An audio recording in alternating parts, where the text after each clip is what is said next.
네, 동료 치과의사 선생님들 안녕하세요. 제 이름은 차현석입니다. 오늘 저는 치아 형성에 대해서 치아 형성의 기본적인 것들, 그리고 그 과정과 그리고 기본적인 원리에 대해서 여러분과 함께 해보고자 합니다. 그리고 제가 임상을 하면서 느꼈던 그런 여러 가지 임상적인 팁에 대해서 여러분과 함께 공유하고 싶습니다. 네, 저는 울산대학교 의과대학에서 일하고 있고 서울 아산병원에서 근무하고 있습니다. 제 전공은 보철과이고 지금 현재 교수로서 일하고 있습니다. 네, 제 이력입니다.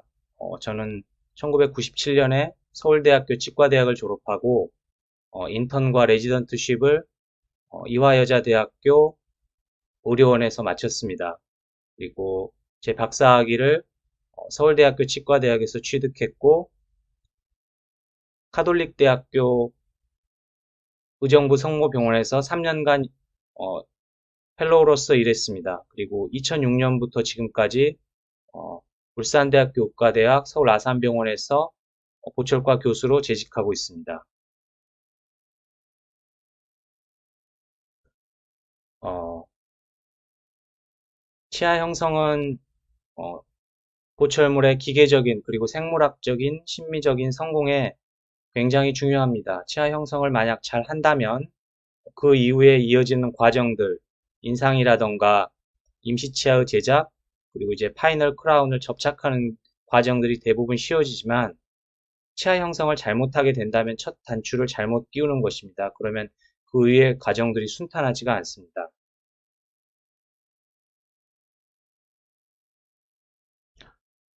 제가 생각하는 가장 중요한 치아 형성의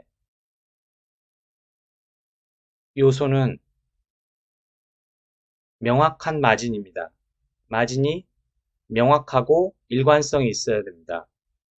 definite and then it have a enough width. 네, 명확하고 충분한 폭을 가져야 되는 것이죠. 만약에 여러분들이 페덜 엣지로 치아 프랩을 한다면은 기공사 선생님들은 그것을 인지하고 또 작업하기가 굉장히 어렵습니다. 그러면 보철물의 마진이 맞을 수가 없겠죠. 그래서 마진 프랩을 명확하고 일관성 있게 해주는 것이 매우 중요합니다. 어, 찰스 구다케어가 쓴 이 클리니컬 투스 프리퍼레이션에 관한 저널을 보면은 여기에 나온 그림처럼 메탈이나 풀지르코니아 크라운 그리고 PFM 그리고 이제 올세라믹 크라운들에 보면은 삭제량과 마진의 형태가 다르죠. 그래서 어, 풀 크라운 프리퍼레이션 치아 형성을 할 때도 어떤 재료를 쓰느냐에 따라서 마진의 형태나 삭제의 량 등이 달라지게 됩니다. 어,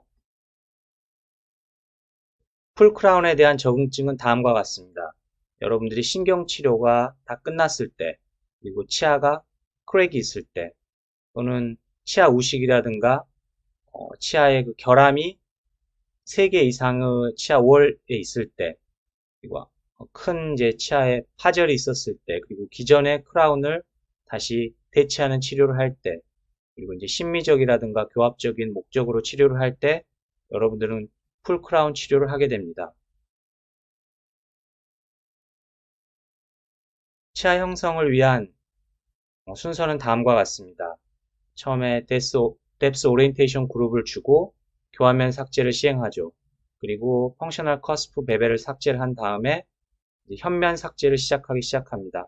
현면 삭제가 끝난 후에는 인전면 삭제를 하고 마지막에 설측면, 구개면을 삭제하게 됩니다. 그리고 나서는 마진을 따라서 쭉 마진을 이렇게 리파이닝하는 과정, 다듬는 과정이 필요하게 되죠. 그리고 마지막으로는 날카로운 곳이 없도록 다듬고 필요하다면 박스나 시팅 그루브를 추가하게 됩니다.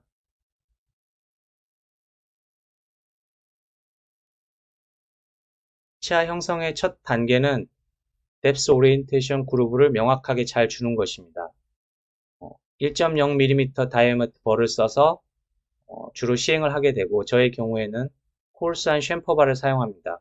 그리고 한 평면이 아니라 치아 해부학적 형태에 맞게 아나토미 컨투어에 따라서 그루브를 주게 됩니다. 네, 핸드피스를 잡을 때는 견고한 핑거 레스트가 아주 중요합니다. 그리고 핸드피스를 잡는 그립은 팜 그립이 아니라 이렇게 펜 그립으로 잡아야 되죠. 그래야 섬세한 움직임을 할 수가 있습니다. 최대한 스무스하고 힘이 들어가지 않은 상태로 섬세하게 치아 장축을 따라서 평행하게 움직여줘야 됩니다. 저렇게 네 번째 손가락을 사용해서 견고하게 핑거 레스트를 해주는 것이 아주 중요하고 움직임이 어려울 때는 왼손가락을 이용해서 핸드피스의 헤드를 지지해주면 됩니다. 네, 그루브를 주기 위해서 사용하는 바는 코르스한 챔퍼바를 사용하고 이 직경은 1.0mm입니다. 이제 그루브를 뎁스 오리엔테이션 그루브를 주도록 하겠습니다. 처음에 동영상을 위해서 물을 뿌리지 않았더니 저렇게 레진 치아가 타고 있습니다. 그래서 잘 안 보이긴 하겠지만 물을 뿌려가면서 하기로 하였습니다. 자연 치아도 마찬가지죠. 물을 뿌려가면서 쿨링을 하지 않으면은 너무 과도한 열이 발생해서 치수에 악영향을 주게 됩니다. 그루브를 주고 교환면 삭제를 시작합니다. 메탈 크라운을 위한 교환면 삭제는 펑셔널 커스프는 대략 1.5mm 그리고 논 펑셔널 커스프는 1.0mm 정도의 삭제량을 필요로 합니다. 치아의 유지와 지지를 위해서는 오클루주얼 클리니컬 크라운 하이트는 최소 4mm 이상이 필요합니다. 그리고 만약 그것이 달성되지 않았을 때는 부가적인 유지를 위한 장치들이 필요합니다. 사용하는 번은 쉔퍼바를 사용하면 좋습니다. 교환면 삭제가 끝난 다음에는 펑셔널 커스프 베벨을 주게 됩니다. 하악 치아의 경우에는 버칼 인클라인을 삭제하고 상악 치아의 경우에는 팔라탈 인클라인 쪽을 삭제해 주게 됩니다. 만약에 치아가 많이 마모되어 있거나 형태가 좋지 않다면은 베벨을 주지 않아도 좋습니다.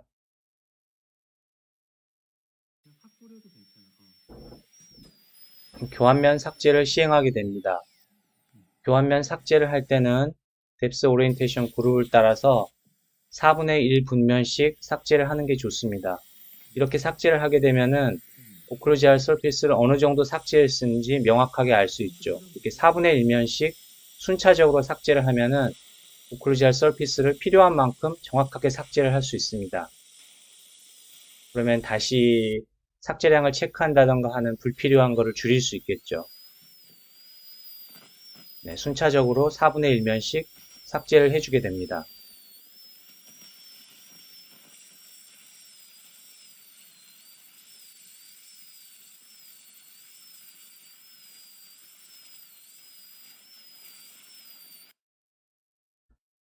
교환면 삭제가 끝났으면 현면 삭제를 시행합니다. 쉔퍼 다이아몬드 벌을 써서 삭제를 시행하고 사용하는 재료에 따라서 마진의 폭은 달라집니다. 가장 중요한 것은 마진의 위치를 결정하는 것입니다. 치은 연상으로 할 것인지 치은 연하로 할 것인지 가능하다면 치은 연상 마진이 제일 좋습니다. 뎁스 오리엔테이션 그루브를 주고 치아 해부학적 형태에 따라서 대개는 투 플레인을 이루어서 삭제를 시행합니다.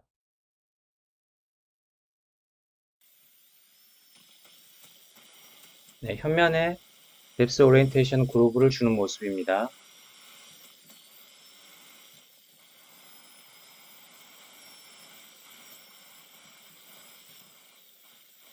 필요한 만큼 뎁스 오리엔테이션 그루브를 투 플레인으로 나눠서 형성을 하고 거기에 맞춰서 현면 삭제를 진행하게 됩니다. 네, 핸드피스는 항상 정확하게 핑거 레스트를 리지드한 핑거 레스트를 주고 그리고 스무스하고 부드럽게 움직여야 합니다. 절대 힘을 주거나 과도한 힘을 주거나 많은 힘을 주어서 치아를 누르거나 할 필요는 없습니다. 붙이를 하는 것처럼 천천히 움직이면 됩니다.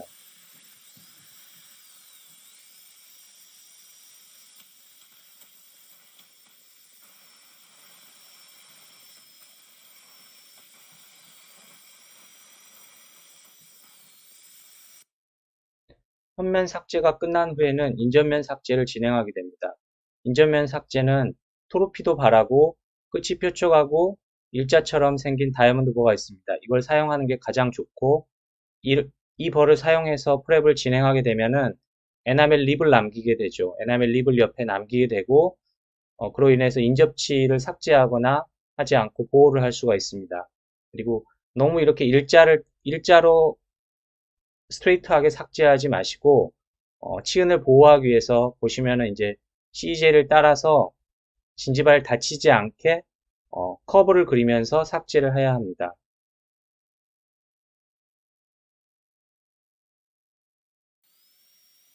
네, 인전면 삭제를 할 때는 토르피도 발을 사용해서 에나멜 립을 남기면서 삭제를 하게 됩니다. 한 번에 삭제하지 않고 소잉 머신, 톱을 써는 것처럼 천천히 앞뒤로 오가면서 에나멜 립을 남기면서 삭제를 하게 됩니다. 네, 근신면을 끝내고 이제 원신면을 하는데 원신면 끝을 보시면은 에나멜 립이 남아있는 걸 보실 수 있죠. 너무 깊게 프랩을 해서 마진을 너무 치은 연화로 위치하지 않도록 주의하면서 에나멜 립을 남기면서 삭제를 하시면 됩니다.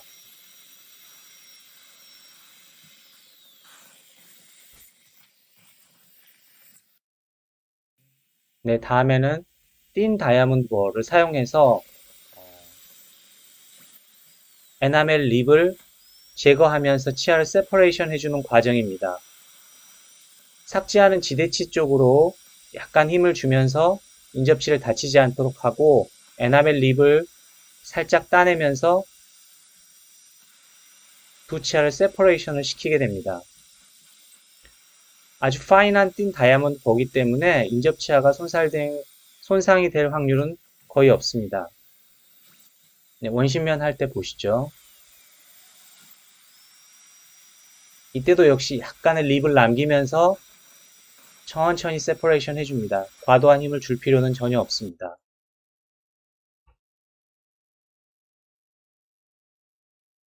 네, 다음은 인접면의 마진을 다듬는 과정입니다. 스무스한 파인 쉔퍼바를 써서 아까 토르피도와 띤 다이아몬드로 형성됐던 마진을 다듬어 주게 됩니다. 이때 이제 쉔퍼 마진을 형성하는 거죠. 이때 가장 중요한 것은 우리가 하악체의 원심면, 원심, 설측 원심 라인 앵글 부위는 잘 보이지 않는데 어, 이때 이 다듬으면서 라인 앵글을 넘어서까지 인접면 마진의 형성을 연장해 주는 것이 중요합니다. 그래야 우리가 보이지 않는 부분을 넘어서 프랩을 하고 그 부분들을 눈으로 보면서 링구알 쪽을 삭제를 하게 되면은 마진이 아주 이렇게 일관성 있고 부드러운 마진이 됩니다. 그렇지 않고 우리가 보이지 않는 부분을 남겨놓게 된다면은 그 부분에서 스텝이 지거나 갭이 생길 확률이 높기 때문에 항상 우리가 이런 부분들을 프랩함에 있어서는 프랩을 할 때 보이지 않는 라인 앵글을 넘어서까지 손의 감각으로 마진을 연장시켜 주는 것이 필요합니다.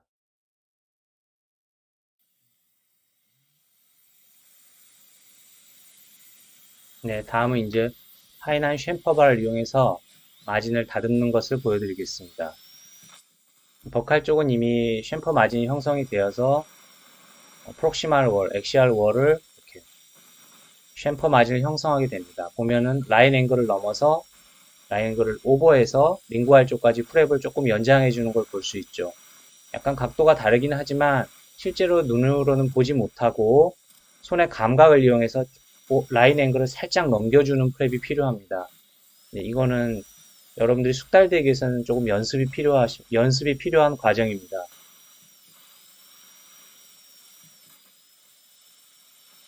라인 앵글을 살짝 넘어서 프랩을 연장해 주게 됩니다. 네, 다음은 이제 설측면을 삭제해 주는 과정입니다. 아까 넘겨서 프랩했던 마진이 눈으로 보이죠? 이게 중요합니다. 그래서 연장된 마진의 시작점을 눈으로 보면서 프랩을 할 수 있습니다. 설측면은 거의 일자이기 때문에 투 플레인으로 나눠서 프랩을 할 필요는 없습니다. 거의 하나의 그 단면으로 프랩이 되고 부드럽게 먼저 형성된 프록시말 월 마진과 이어서 형성해주면 됩니다. 예, 치아 형성 마지막 단계는 이제 마진을 다듬고 그리고 샤프한 엣지나 라인 앵글이 없도록 부드럽게 형성해주면은 치아 형성이 끝나게 됩니다.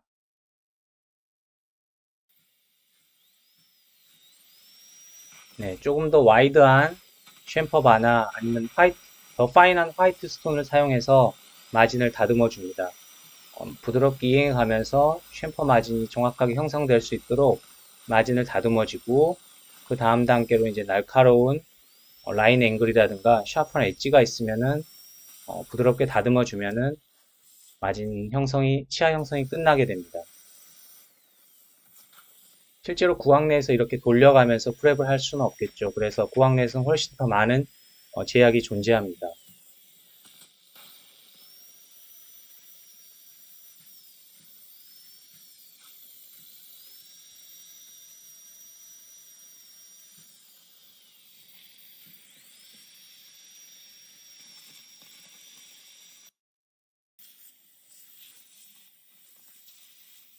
네, 치아 형성이 끝난 이후에 실제로 바이탈한 투수를 이렇게 건조시키면 안 되고요.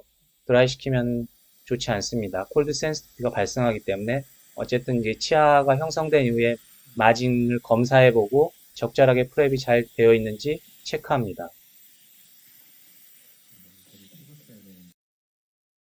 만약 치아의 클리니컬 크라운 하이트가 아주 낮거나 또는 유지나 지지를 위한 저항 형태가 적절하지 않다면은 시팅 그루브나 또는 박스를 주는 것을 고려해 볼 수 있습니다. 다만 시팅 그루브나 박스는 정확하게 주는 것이 중요합니다. 정확하게 주어서 패러렐한 두 월이 만들어줘야 되는데 만약 그렇지 않다면은 많이 주지 않는 것만 훨씬 못합니다. 그래서 여러분들이 이걸 줄 때는 교과서에 나왔다고 그래서 무작정 주지 마시고 좀 더 신중하게 생각하시고 부여하시길 바랍니다. 기공사 입장에서는 정확하게 그걸 부여하지 못하면은 오히려 기곡물 제작에 방해만 되기 때문입니다.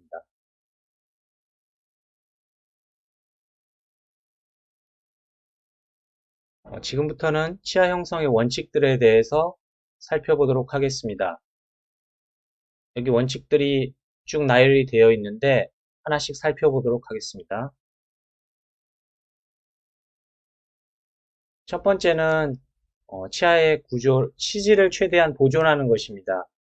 적절한 삭제량을 유지하는 것도 중요하지만 삭제량이 많으면 많을수록 잔존되어 있는 치질이 적어지게 되고 그러면은 파절이라든가 이런 것에 대해서 굉장히 취약하게 됩니다. 그래서 꼭 필요한 만큼만 삭제를 하고 치아를 많이 남기는 것이 기본적으로는 굉장히 중요합니다.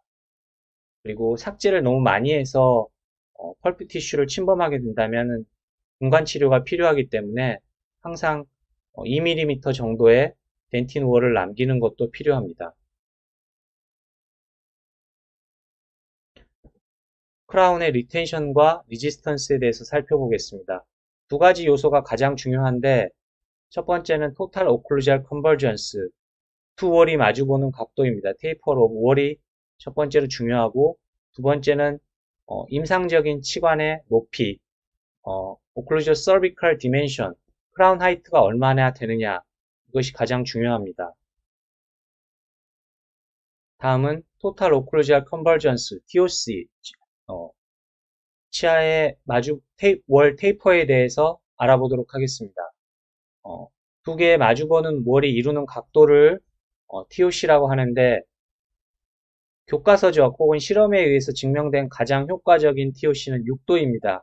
하지만 여러분들이 치아 형성을 하면서 이 6도를 달성하기는 굉장히 어렵죠. 그래서 실제로 이루어진 크라운 형성의 그걸 재보았을 때 대략 10도에서 20도 정도의 TOC를 가지게 됩니다. 이 정도의 값이 여러분들이 임상적으로 이제 해야 되는 목표고 20도 이상의 TOC를 갖게 되면은 치아의 유지력이 급격히 떨어지게 됩니다. 크라운이 탈락할 수 있는 가능성 그리고 이제 오블리크한 이런 힘에 저항하는 리지스턴스가 많이 줄어들기 때문에 삭제를 할 때 각별히 유의해야 합니다.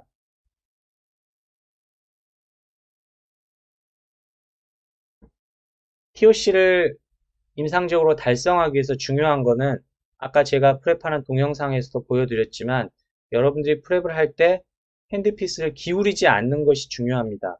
오직 다이아몬드 버의 테이퍼만을 이용해서 핸드피스를 기울이지 않고 핸드피스의 헤드가 치아 장축에 평행하게 이렇게 한 평면 위에서 원을 그리면서 부드럽게 움직일 수 있어야 됩니다. 핸드피스를 기울이는 순간 이제 테이퍼가 급격히 상승하기 때문에 항상 이 점을 염두에 두고 프랩을 해야 되고 만약 이것이 힘들다면 아까 보여드린 것처럼 왼손의 손가락을 이용해서 핸드피스 헤드에 댄 다음에 핸드피스 헤드가 이렇게 옆으로 기울이지 않게끔 프랩을 하는 방법도 쓸 수가 있습니다. 그 다음에 중요한 것은 오클루전 서비컬 디멘션인데요. 삭제를 한 다음에 남는 클리니컬 크라운 하이트입니다. 이것에 여러 가지 연구를 살펴보면은 최소한의 클리니컬 크라운 하이트는 3mm 이상을 추천합니다. 그러나 임상적으로 볼 때는 4mm 이상이 추천이 되고 여러분도 항상 이 4mm 이상을 달성할 수 있도록 노력을 해야 됩니다. 만약에 4mm가 안 될 때는 어떻게 해야 되느냐? 그럴 때는 이제 치주 수술을 통해서 클리니컬 크라운 랭스닝 프로시저를 통해서 치아의 길이를 늘릴 수도 있고 또는 박스나 아까 말했던 시팅 그루브 같은 걸 형성을 해서 저항 형태를 더 부여할 수 있습니다. 하지만 이것들은 부가적인 것이고 처음에 크라운 치료를 계획할 때 이게 3mm가 되느냐 되지 않느냐를 애초에 생각을 하고 치료를 시작하는 것이 매우 중요합니다. 네, 다음에 살펴볼 요소는 치아 형성을 한 후에 이제 치아 주위에 위에서 봤을 때의 그 모양입니다. 되게 이것은 저희가 결정할 수 있는 것은 아니고 치아 형태에 따라서 결정이 됩니다. 상악구치의 경우에는 약간 사각형의 형태, 사다리꼴의 형태가 되고 하악구치의 경우에는 직사각형의 형태가 됩니다. 그리고 전치나 소구치의 경우에는 둥그런 오버이드한 형태에 이루게 됩니다. 이것은 이제 저희가 치아의 해부학적 형태를 프랩을 하게 되면은 자연스럽게 달성하는 형태가 되겠습니다. 그리고 프랩이 끝난 다음에 생각할 수 있는 것 중에 하나가 패스 오브 인서션과 이제 언더컷을 체크하는 것이 있는데요. 치아에 언더컷이 있으면 당연히 만들어진 크라운이 들어가지 않겠죠. 제작하기도 물론 어렵고 언더컷을 체크하는 방법은 30cm 정도를 떨어져서 한쪽 눈을 감고 치아를 미러를 통해서 치아의 그 교환면을 봤을 때 마진이 이렇게 쭉 보인다면 언더컷이 없는 것입니다. 일단은 언더컷이 없어야 되고 두 번째는 패스 오브 인서션을 체크해야 되는데 만약에 어, 이 그림에서 보는 것처럼 그림의 B와 같이 치아의 패스 오브 인서션과 인접치의 투스 컨택, 프록시말 월이 간섭을 하게 된다면은 프랩을 하거나 인상을 하거나 이런 것은 할 수 있지만 실제로 크라운을 제작해서 붙일 때 인접치에 걸려서 크라운이 들어가지 않죠. 그래서 항상 이제 이것을 인접치의 그 인접면을 염두에 두시고 패스 오브 인서션을 결정을 한 다음에 프랩을 해야 되고 만약에 이걸 달성하기 어렵다면은 인접치를 약간 부드럽게 모디피케이션 해서 다듬어 주는 것만으로도 이것을 교정할 수 있습니다. 리덕션 유니포미티, 그러니까 유니폼한 리덕션, 일정하게 치아를 삭제하는 게 필요한데 여기에 대한 어떤 사이언티픽한 에비던스는 없지만 유니폼하게 리덕션을 하게 되면은 치아의 이제 심미적인 것, 컨투어라든가 컬러, 또 트랜스 투명도 같은 임상적인 그런 이점이 있고 그다음에 균일한 두께를 삭제해서 같은 재료를 사용했을 때도 적절한 강도를 얻을 수가 있습니다. 삭제를 하면서 이게 필요하고요. 이는 이제 저희가 처음에 동영상에서 보여드린 것처럼 뎁스 오리엔테이션 그룹을 줘서 달성할 수가 있습니다.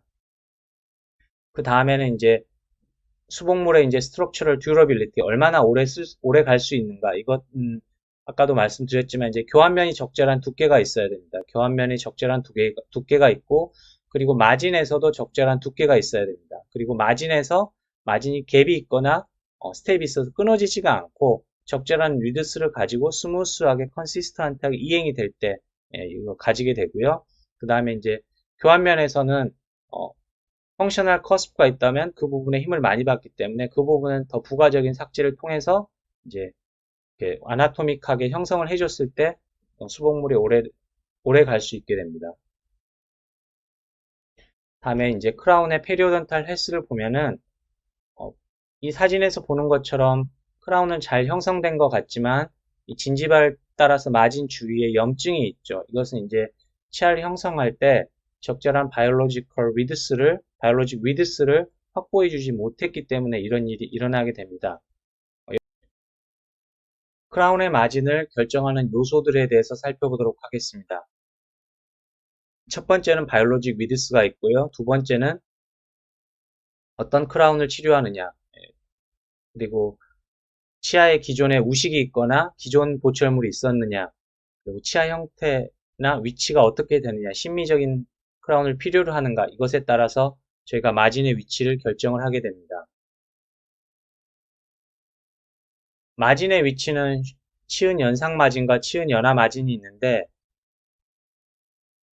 만약 가능하다면 치은 연상 마진이 항상 좋습니다. 치은 연상 마진을 하게 되면은 일단 치아 삭제량도 작아지고, 그 다음에 프랩, 치아 형성, 인상, 보철물의 시팅과 시멘테이션, 이런 모든 일련의 임상 과정들이 쉬워지게 됩니다. 그리고 당연히 치아 형성이나 인상도 쉽기 때문에 기공사가 보철물을 제작하고 하는 데서 큰 어려움이 없습니다. 다만 이제 다음과 같은 이유가 있을 때 전치부의 심미적인 보철물을 필요로 한다던가 또는 치아의 이제 리텐션과 리지스턴스가 부족해서 임상적인 클리니컬 크라운 하이트를 늘려야 할 때, 그리고 기존 수복물을 대체하는 치료를 할 때, 그리고 치아의 우식이라든가 파절, 이로전, 어브레이전 등이 있을 때, 또는 근관 치료에 의해 패러를 부여해야 될 때, 이럴 때는 우리가 부득이하게 치은 연화 마진을 필요로 할 수가 있습니다. 네, 다음은 바이올로직 위드스에 대해서 알아보도록 하겠습니다. 바이올로직 위드스는 여러분들이 많이 들어보신 단어입니다. 이것의 임상적인 정의는 커넥티브 티슈 어태치먼트가 있고 그 위에 에피델리알 어태치먼트가 있습니다. 소프트 티슈의 디멘션이 알베올라 크레스프 위로, 알베올라 본 크레스트 위로 존재한다는 거죠. 그래서 우리가 마진을 형성할 때 크라운이 이 소프트 티슈의 디멘션을 침범하지 말아야 합니다. 그래서 알베올라 본 크레스트로부터 커넥티브 티슈 어태치먼트, 에피델리아 어태치먼트, 그리고 건강한 포켓 진지발 서케스, 포켓 뎁스, 이게 약 2.5mm에서 3mm 정도가 됩니다. 건강한 사람의 경우에 이거를 부여를 해줘야 된다는 거죠. 이 공간을 크라운의 마진이 침범하면 안 됩니다.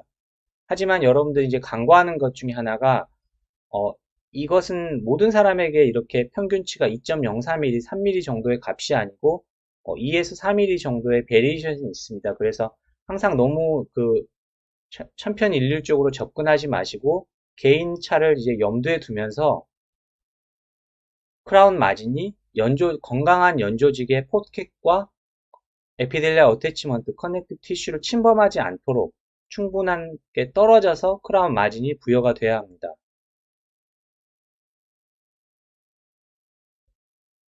네, 다음은 여러 가지 마진 형태에 대해서 알아보도록 하겠습니다. 그림에 보시는 것처럼 여러 가지 마진이 있는데 이 중에서 실제로 쓰이는 것은 챔퍼하고 숄더, 그리고 챔퍼 위드 베벨, 숄더 위드 베벨 이 정도 많이 쓰이고 실제로 페더럴 엣지나 나이프 엣지 이런 마진은 추천하지 않습니다.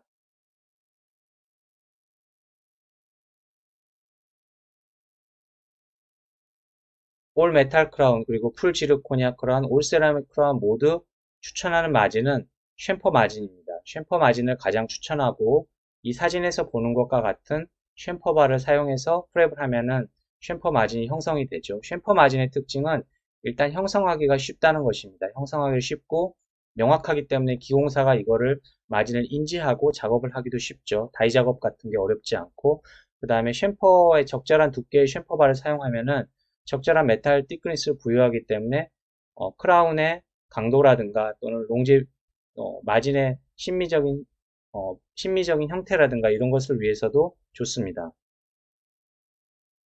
메탈 세라믹 크라운을 위해서 우리가 사용할 수 있는 변연의 형태는 챔퍼, 베벨드 챔퍼, 숄더 위드 베벨, 베벨드 숄더 이런 여러 가지 마진 형태가 있는데 실제로 예전의 저널에서는 숄더 위드 베벨이 가장 마지날 핏이 좋다고 발표한 논문이 있었지만 현대에 와서 이것을 다시 실험해 본 결과 마진의 형태에 따라서 어떤 그 마지널 핏의 차이는 없었습니다. 그렇기 때문에 마진을 선택하는 것은 얼마나 여러분들이 손에 익은 그 마진인가, 그리고 쉽게 형성할 수 있는 것인가, 그리고 이제 심미적인 요구사항을 위해서 마진의 포기를 얼마를 요구하는가, 이런 것에 따라서 마진을 결정하시면 되겠습니다. 올 메탈 크라운을 위한 적절한 삭제의 양은 마진의 경우에는 챔퍼는 0.3에서 0.5, 그리고 엑시알 서피스는 0.5에서 0.8mm, 그 다음에 오클루잘 교환면 삭제는 약 1에서 1.5mm 정도면 충분하다고 하겠습니다. 풀 지르코니아 경우에도 거의 비슷하고요. 다만 이제 챔퍼 마진의 경우에만 0.5 이상으로 프랩을 해주시면 되겠습니다. 올 세라믹 크라운의 경우에는 올 메탈이나 풀 지르코니아 크라운에 비해서 조금 더 삭제량이 많습니다. 마진은 균일하게 1.0 이상, 1.0에서 1.2 정도의 삭제량을 필요로 하고요. 그 다음에 이제 오클루지얼 리덕션은 약 1.5에서 2.0mm 정도의 삭제량을 필요로 하겠습니다. 항상 이제 염두에 두셔야 될 게, 풀 지르코니아 크라운, 그리고 이제 풀 메탈 크라운, 모든 크라운 프랩에 있어서 라인 앵글이라든가 이런 부위는 항상 라운드해야 됩니다. 응력이 집중되거나 또는 기공상의 편의를 위해서 버블이나 이제 너무 날카로운 부위는 캐스팅이라든가 기공하기 어렵기 때문에 풀 지르코니아 크라운도 마찬가지예요. 라인 앵글 부위는 항상 스무스하게 형성해 주시고 샤프한 라인 엣지가 없도록 형성을 해줘야 합니다. 다음은 치아 형성을 위한 몇 가지 임상적인 팁을 공유해 볼까 합니다. 여러분들이 적절한 교환면 삭제를 형성하는 것이 중요한데, 교환면 삭제를 처음에 정확하게 하지 못하게 되면은 정확하게 교환면이 삭제되었는가 이거를 확인하기 위해서 시간을 많이 허비하게 됩니다. 그래서 결국 그거를 피하는 가장 좋은 방법은 뎁스 오리엔테이션 그루브를 정확하게 주고 거기에 맞춰서 치아를 4분면씩 4분의 1씩 삭제를 하는 것입니다. 교환면을 4분의 1씩 삭제를 하게 되면은 내가 삭제한 양과 남아있는 부분을 비교함으로써 내가 교환면을 얼마나 삭제를 했는지를 알 수 있게 되죠. 그런 식으로 4분의 1면씩 삭제하게 되면은 교환면을 정확한 두께만큼 삭제를 할 수 있고, 그러면 교환면 삭제를 양을 체크하는 데 시간을 훨씬 줄일 수가 있습니다. 또는 이제 실리콘 매트릭스 같은 것을 미리 만들어 두면은 삭제를 한 다음에 삭제된 교환면의 양을 확인할 수 있겠죠. 치아 형성을 많이 해보지 않았다면은 이런 방법도 좋은 방법이 될 수 있습니다. 다음에는 이제 다이아몬드 버를 사용하는 데 있어서 다이아몬드 바를 오래 쓰게 되면은 표면에 다이아몬드 거친 입자들이 많이 닳아지게 되면서 삭제를 할 때 시간은 많이 오래 쓰지만 삭제가 빨리빨리 되지 않는 경우가 많습니다. 그래서 되도록이면 처음에는 새 발을, 그리고 그 녹색띠가 달린 거친 발을 꺼내서 오리엔테이션 그루브를 주고 교환면 삭제를 시행하시고, 그 다음에 파인한 바, 그 레드띠가 달린 발을 써서 프랩을 리파이닝 하는 것이 시간을 절약하게 됩니다. 그리고 항상 인접치를 이렇게 세퍼레이션 할 때는 처음부터 굵은 발을 쓰지 마시고 그 톨피도 바, 이렇게 일자로 되고 끝이 뾰족한 발을 써서 에나멜 립을 남기면서 삭제를 하셔야지 인접치를 보호할 수가 있게 됩니다. 소구치나 하악 전치의 경우에는 치아가 종 모양으로 생겼기 때문에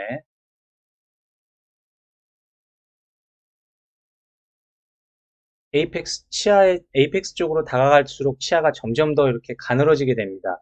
이런 치아의 경우에 여러분들이 너무 마진을 이제 치은 연화 쪽으로, 치근점 쪽으로 마진을 형성하게 되면은 삭제량이 너무 많아져서 결국 치아가 이쑤시개처럼 이렇게 가늘게 됩니다. 그러면 너무나 이렇게 파절에 취약하기 때문에 이런 치아를 프랩할 때는 여러분들이 좀 더 마진의 위치를 어디다 둬야 할 것인가, 삭제량을 어떻게 하면 최소화시킬 수 있을 것인가, 이런 것을 염두에 두고 치아 형성을 하시는 것이 좋습니다. 만약에 치은 연하 마진을 두어야 될 특별한 이유가 없다면은 치은 연상 마진을 선택하시고 마진을 치아의 최대 풍흉부 쪽이라든가 최대한 치은 연상 쪽에 위치시켜서 남아있는 잔존 치질을 잘 보존할 수 있도록 치아 형성을 하시기 바랍니다. 아까 제가 동영상에서 치아 프랩을 하고 마진을 확인시켜 드리기 위해서 치아를 이렇게 에어블로우를 한 다음에 에어 시린지로 건조해서 여러분들에게 마진을 보여드리고 확인한 과정이 있었는데, 실제로 근관 치료가 되지 않은 바이탈 투스를 여러분들이 프랩을 하실 때 마취를 하고 하시겠지만, 절대 마진을 확인하거나 인상 체득을 위해서 에어 시린지로 치아를 건조시키거나 그러면 안 됩니다. 만약에 이제 여러분들이 치아를 건조하게 된다면은 어, 그때는 잘 모르시겠지만, 최종 파이널 크라운을 접착한 이후에 환자가 콜드 센시티비티 등이 생겨서 임상 증상을 호소하는 경우가 있습니다. 그러면 애써 크라운을 다 했는데 뜯어내고 근관 치료를 다시 해야 되는 경우도 발생했기 때문에 여러분들이 항상 그 점을 염두에 두시고, 자연치를 치아 프레퍼레이션 할 때는 결코 치아를 건조하지 않도록, 임상 과정에서 건조하지 않도록 많은 노력을 하셔야 합니다. 어, 치아 형성을 할 때 상악 전치라든가 하악 전치, 그리고 하악 소구치, 상악 소구치 경우에는 삭제량이 굉장히 커지는 경우가 많습니다. 그런 경우에는 치수광으로부터 치아 서피스까지 최소 2mm 이상의 덴틴 월이 존재해야 합니다. 만약 그렇지 않다면은 실제로 크라운을 붙인 이후에는 괜찮지만, 이후에 몇 년이 지나고 나서 에피칼 리전이 생기는 경우가 종종 있습니다. 저널상에서 확인이 되기 때문에 여기에 대한 명확한 이유는 없지만, 여러분들이 만약 충치가 깊다, 또는 2mm 이하의 덴티널이 남는다, 또는 임상 치관을 하고 있는 경우에 환자가 통증을 호소했다거나 이런 임상 증상이 있다거나, 또는 임시 크라운이 떨어져서 시멘트가 워시아웃 되는 경우, 이런 경우가 있다면은 그때는 여러분들이 근관 치료를 하는 것을 다시 한번 고려를 해 보셔야 합니다. 지르코니아 크라운을 요새 풀지르코니아 크라운 삭제가 많이 하고 있는데, 지르코니아 크라운을 위해서는 유니폼한 리덕션을 하는 것, 이것이 필요하고요. 그 다음에 적절한 그 치아 삭제가 필요합니다. 하지만 그 옛날에 우리가 많이 사용했던 PFM이나 PFG처럼 그렇게 많은 양의 삭제는 필요하진 않습니다. 그리고 스트레스가 집중되는 곳을 만들지 않기 위해서 스무스한 라인 앵글을 형성해 주시고, 그 다음에 적절한 치아의 테이프 월이 필요합니다. 그리고 너무 이렇게 날카로운 부위라든가 치아의 아나토믹한 형태에서 플레인을 많이 형성하기보다는 부드러운 형태의 프랩을 해주는 것이 스캐너라든가 또는 이제 캐드캠을 이용한 크라운 제작에 훨씬 유리합니다. 지금까지 한 것들에 이제 요약해 본다면은 제 경험에 따라서는 마진 형태는 데퍼니트한 마진, 명확한 마진의 형태가 가장 좋습니다. 그래서 헤더 엣지라든가 나이프 엣지 등의 마진은 이 크라운의 마진에 적절한 강도 부여를 하기도 힘들 뿐더러, 또는 기공사가 이 마진을 확인하고 다이 작업을 해서 크라운을 제작한다는 것이 굉장히 어렵습니다. 그래서 명확한 마진 형태, 적절한 두께의 위디스가 가진 마진 형태를 부여하려고 여러분들이 노력을 하셔야 되고, 그 다음에 TOC와 클리니컬 크라운 하이트가 굉장히 중요하기 때문에 프랩을 할 때 항상 그 핸드피스를 기울이지 않고 핸드피스가 교합 평면에 평행하게 움직일 수 있도록 많은 연습을 하셔야 됩니다. 그래서 적절한 TOC를 부여하고, 클리니컬 크라운 하이트가 부족했을 때는 이것을 어떻게 극복할 수 있을 것인가, 이런 방안에 대해서 생각을 해보셔야 합니다.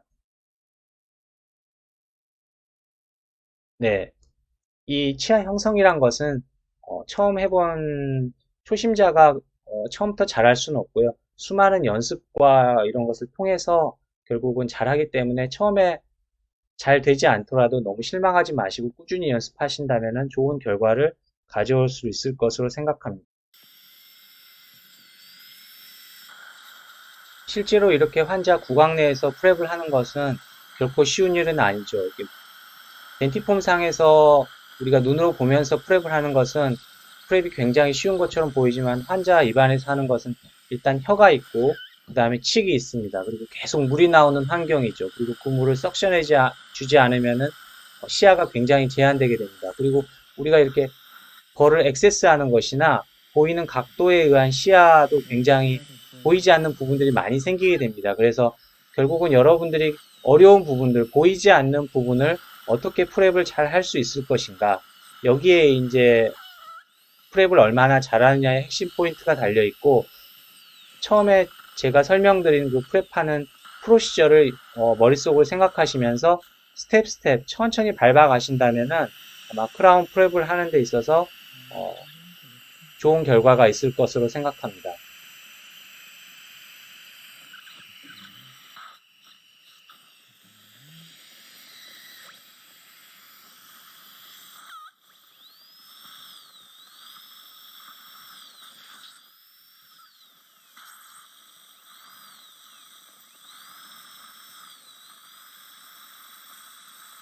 하악의 대구치의 설직면을 프랩하는 데는 이 동영상에서 보는 것처럼 결코 좋은 어시스트가 없이는 프랩을 하기가 힘들죠. 만약 어시스트가 이 텅을 잘 리트랙션 해주고 석션을 잘 해줘야지만 술자도 정확하게 크라운 프랩을 할 수가 있습니다.